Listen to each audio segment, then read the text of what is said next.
Twitter. You really got the preserves people upset. Yeah. These people are fucking crazy. I didn't realize that jelly Twitter was gonna get after my ass so hard. I wouldn't have posted it. I couldn't believe these preserve police out here. It's all jelly. It's all jelly. All right, we're all fooling ourselves. The real question is though, grape or strawberry? Strawberry for sure. Either way. Come on.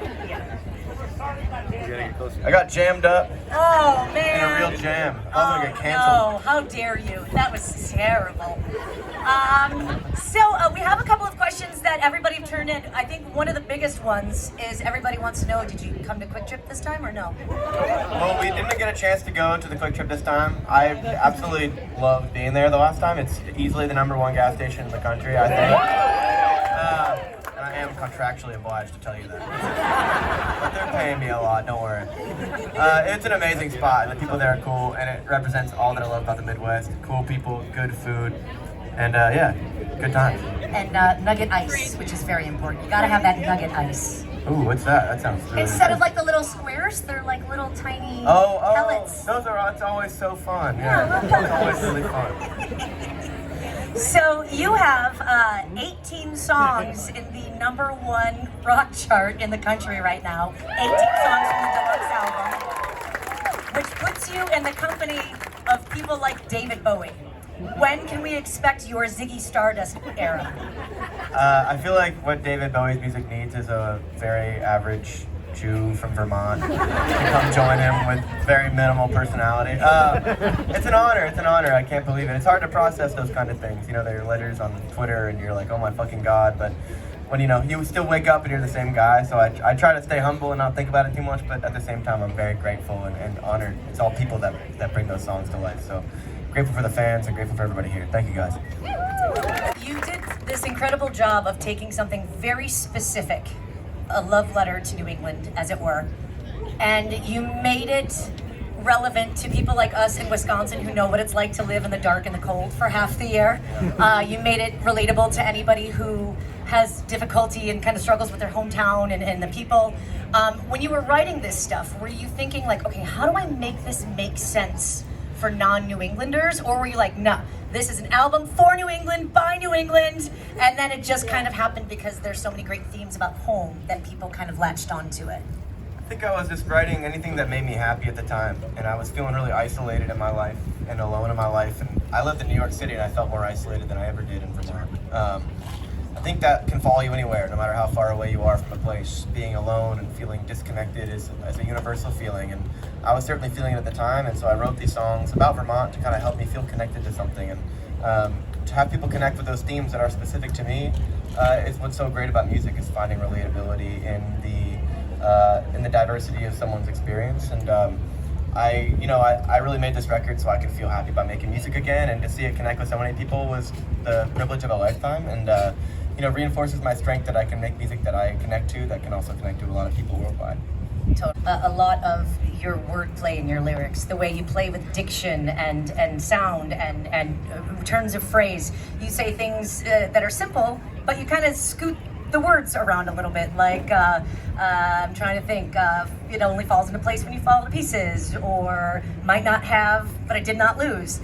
Do you, when you're sitting down to write, if you have a line like that you know is just like a jab, like you're like, yeah, do you do that as part of the writing process, or is the notes section on your phone just a total disaster? Yeah, the notes section on my phone is grim, for sure. It's like half of it is me trying to remember my PlayStation Live password, and then a song about my mom. So, I think you're giving me a lot of credit. I really appreciate it. I definitely don't look into songwriting and think like, man, I gotta come up with this turn of phrase. I try to let it flow naturally, and the thing I find that I really love in music is when people are willing to be funny about something serious and use funny turn of phrase. And Shel Silverstein was great. He could write amazing, really real things, but do it in a really funny, whimsical way. And I always thought that was really exciting. And it doesn't have to be super complicated or be really crazy words. It's just you know, trying to write something simple and make people laugh when they might be feeling sad about the lyrics, you know? Yeah, for sure. I have a tattoo on my foot. It faded half away the next day, and people spelled the word wrong, and that kind of scared me from getting any more lyric tattoos. I have a tattoo of the fire tower on my arm, which is the last place I saw my friend, so it's really meaningful to me. And then this douchey tattoo on my foot, so I feel like I have the two extremes. And I always say, like, people, it's such an honor when people get my lyrics tattooed on themselves, but like, they asked me to write them, and I went to Kahan for 6 years for my handwriting, and they didn't fix the problem. So I see people, and I'm like, dude, do not get my handwriting on your arm. Dude, that S looks like a 5. Do not do it. It's an absolute honor, for sure, but definitely I would get it in a professional's handwriting. Yeah, and not like a lower back Tweety tattoo or anything. Yeah, I haven't done any lower back tattoos. All right. It's a lot of forearm. Good to know. Good to know. She's great. Yeah, she's having the time of her life. I'm out here slaving away. She's fucking chilling. She doesn't do anything all day. She has the best life. And to have the nerve to complain or whine at all pisses me off. She just eats whenever she wants, runs around, and I'm out here on boats and shit, dude. It's hard.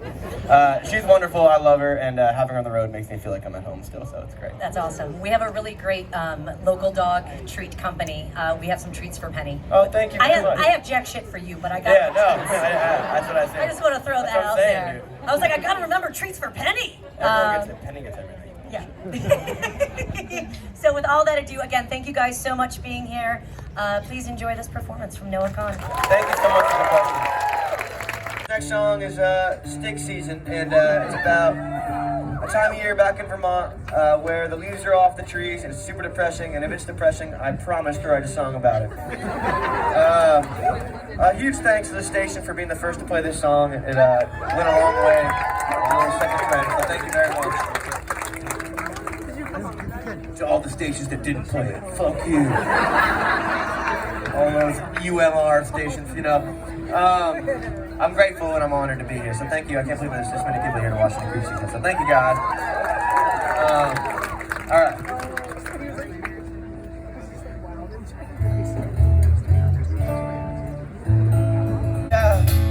Vermont, it's the season of the sticks, and I saw your mom, she forgot that I existed, and it's half my fault, but I just like to play the victim. I'll drink alcohol till my friends come home for Christmas, and I'll treat